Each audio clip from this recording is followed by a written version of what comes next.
Lanjutkan terkait dengan penjelasan Pak Menko Marinvest untuk di luar Jawa. Kita ketahui di beberapa provinsi di luar Jawa itu sudah dilakukan assessment.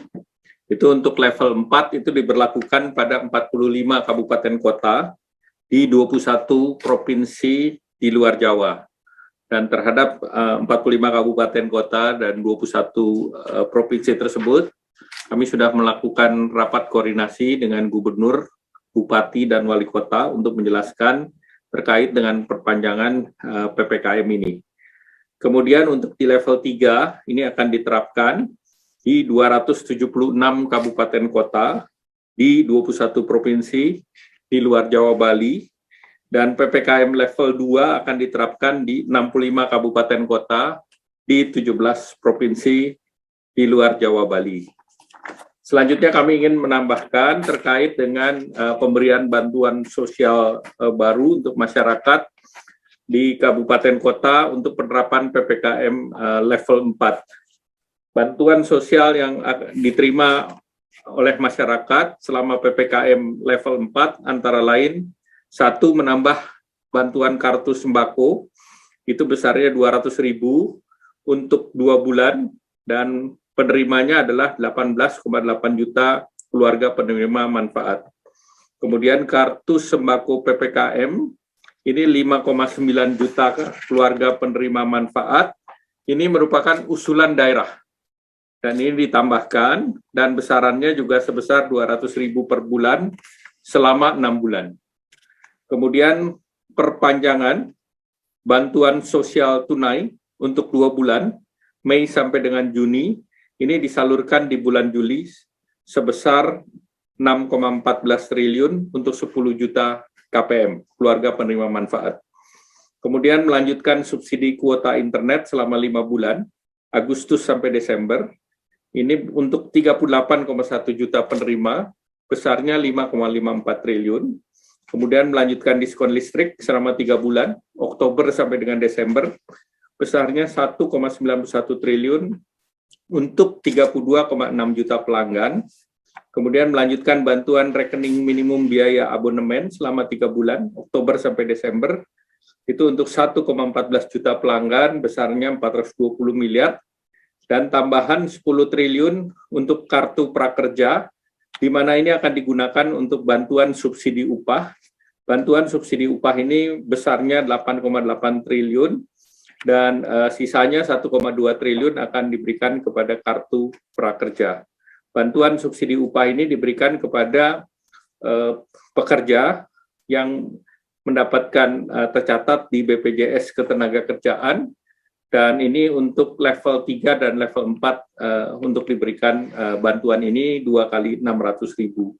Kemudian bantuan beras 10 kilo untuk 28,8 juta keluarga penerima manfaat, yang tahap pertama disalurkan ke 20 juta KPM dan tahap kedua ke 8,8 juta KPM. Kemudian juga ada bantuan UMK, yaitu bantuan produktif usaha mikro atau Banpres, yang diberikan bantuan Presiden Usaha Mikro, itu besarnya adalah 3 juta yang akan dibagikan di kuartal kedua ini, dan ini masing-masing menerima 1,2 juta, dan ini ada 1,5 juta yang dipersiapkan untuk bantuan warung dan PKL, dan pemerintah juga memberikan bantuan untuk warung dan PKL dengan skema sama dengan BPUM, yaitu untuk 1 juta penerima dengan bantuan 1,2, dan ini akan dibagikan melalui TNI dan Polri, sehingga ini diharapkan bisa memberikan bantuan ke masyarakat secara tunai, terutama di wilayah-wilayah yang di level 4. Kemudian akan diberikan bantuan juga kepada dunia usaha, yaitu untuk sewa toko di pusat perbelanjaan atau mall, itu akan diberikan insentif fiskal berupa pajak pertambahan nilai yang ditanggung oleh pemerintah ataupun DTP untuk masa pajak bulan Juni sampai dengan Agustus 2021. Ini PMK-nya sedang dalam proses. Kemudian akan diberikan juga untuk beberapa sektor lain yang terdampak, termasuk transportasi, horeca, pariwisata, yang ini sedang dalam finalisasi. Kemudian pemerintah tadi disampaikan terkait dengan tracing, ini akan mengoptimalkan digital tracing, yaitu sistem aplikasi Peduli Lindungi.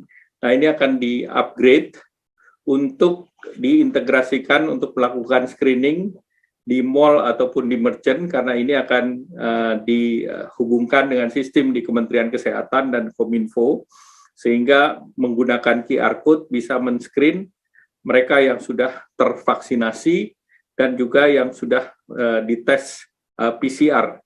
Nah, ini diharapkan pada saat nanti akan ada pembukaan di tempat-tempat umum, diharapkan program Peduli Lindungi ini bisa go live, bisa disiapkan.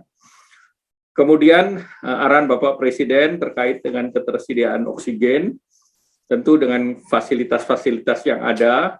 Ini beberapa pabrik di luar Jawa, di Batam ada pabrik gas, kemudian di beberapa wilayah industri, apakah itu di Morowali, apakah itu di WDB, apakah itu juga di daerah Freeport, demikian pula di Kalimantan Timur, di pabrik-pabrik pupuk, seluruhnya akan ditingkatkan untuk di luar Jawa. Namun untuk di daerah perbatasan, itu antara lain di Kalbar atau Kaltara, pemerintah akan memberikan kemudahan untuk import oksigen, dan ini akan segera dibuatkan regulasi yang menyederhanakan. Terkait dengan ketersediaan obat, Bapak Presiden memberi arahan bahwa kemudahan import bahan baku juga dipersiapkan. Demikian pula obat-obatan, baik itu para perusahaan yang di bidang farmasi, baik itu BUMN maupun swasta yang mempunyai izin impor. Demikian yang ingin kami tambahkan, dan selanjutnya kami mohon kerjasama dengan teman-teman media cetak, media elektronik, agar masyarakat mendapatkan informasi yang baik. Demikian, terima kasih. Sekali lagi terima kasih Pak Menko Marinvest. Selamat malam. Wassalamualaikum warahmatullahi wabarakatuh.